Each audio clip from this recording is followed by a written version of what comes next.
श्री स्वामी समर्थ. जय जय स्वामी समर्थ. स्वामींचा हा संदेश बिलकुल तुमच्या मनाला विश्राम देणार आहे, शांती देणार आहे आणि वाणीला थोडासा विराम देणार आहे. एक छोटासा ही जी गोष्ट आहे ना, एक माणसाची आहे. त्या माणसाने आपल्या झोपडीमध्ये बसून दिवा लावला. तो त्या दिव्यामध्ये बसून शास्त्र वाचत होता. मग तो खूप जास्त थकून गेला. मग त्यांनी काय केलं, त्या दिव्याला विझवलं.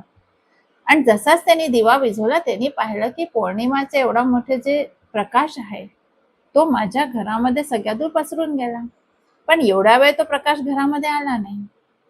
तर त्यांनी सांगितलं की या छोट्याशा दिव्यानी एवढ्या मोठ्या प्रकाशाला थांबवून ठेवलं होतं बाहेर. तर स्वामींचा हा संदेश याच्यामध्ये काय आहे? स्वामींचा हा संदेश आहे की मनामध्ये सुद्धा अहंकाराचे छोटे छोटे दिवे लावून ठेवले. जर हे छोटे छोटे दिवे लावून ठेवले तर याच्यामध्ये काय होतं, जो पण ते छोटे दिवे तुमचे विझणार नाही, तो पण ईश्वरीय प्रकाश तुमच्यामध्ये कसा प्रवेश करेल. तर जर ईश्वरीय प्रकाश तुम्हाला हवा असेल तर तुम्हाला काय करायचं, जे छोटे छोटे अहंकाराचे दिवे आहे ना, त्या दिव्यांना पहिले तुम्ही विझवा, तेव्हा ईश्वरीय प्रकाश तुमच्यामध्ये येईल.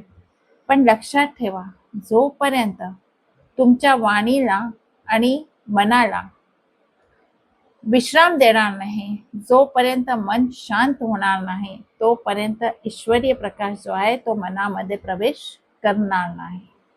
म्हणून स्वामींनी सांगितलंय, अहंकारचे दिवे विझवा, ईश्वरीय प्रकाश आपल्या आत समाहित करा.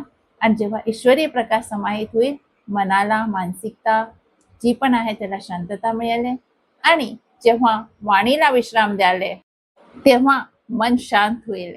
आणि मन शांत झालं की तुम्हाला माझा आभास होईल.